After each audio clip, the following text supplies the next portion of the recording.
Southampton is regularly included in lists of the most polluted cities in the UK by the World Health Organization.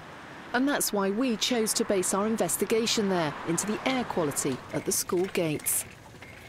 Using specialist monitoring equipment provided by scientists, we measured the level of tiny microscopic particles called black carbon, which can be harmful to human health when breathed in. So what you need to do is to put this one in the pocket. Yep, so this will be down here somewhere. And this is somewhere close to your nose.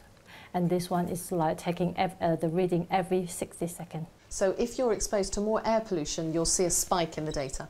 Yes. And black carbon can trigger things like asthma, respiratory problems? Yes. We monitored the air quality at 4 different schools, one right by the docks, one close to a railway and industrial estate, another on the outskirts of the city, and the last on a busy road where several schools are sited within a few hundred yards. And I just need to write down the school and what time I start recording. The 2 schools we measured at afternoon pick-up time recorded levels of black carbon that were relatively low and constant.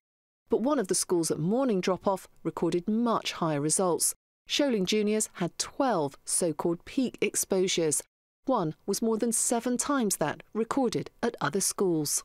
That peak corresponded directly to the time I'd logged when a diesel car was idling very close by. Lots and lots of what they... We presented our findings to experts at the council. Well, I think it demonstrates to the staff, the pupils and the visitors of these schools that there is an impact from their actions. That if there are vehicles that are being driven to school, parking up and idling in within the vicinity, there are consequences, and that's the emissions they produce, the air quality around our schools. Generally doesn't tend to exceed what's regarded as the EU standards, but that's not to say that there isn't scope or room for improvement. Leading scientists in the field say more research is very much needed. We've been out and seen evidence of peaks on the school run. What do we know about that and how detrimental it could be?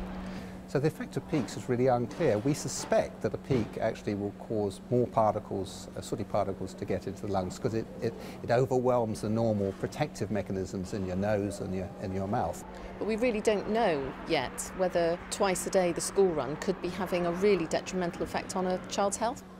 We don't know whether 2 big peaks is more damaging than the same amount spread over a long period of time. In my view, it's very likely that it is more damaging. Get my monitor out. Our results just a snapshot and could well have been impacted by differing weather conditions and other factors.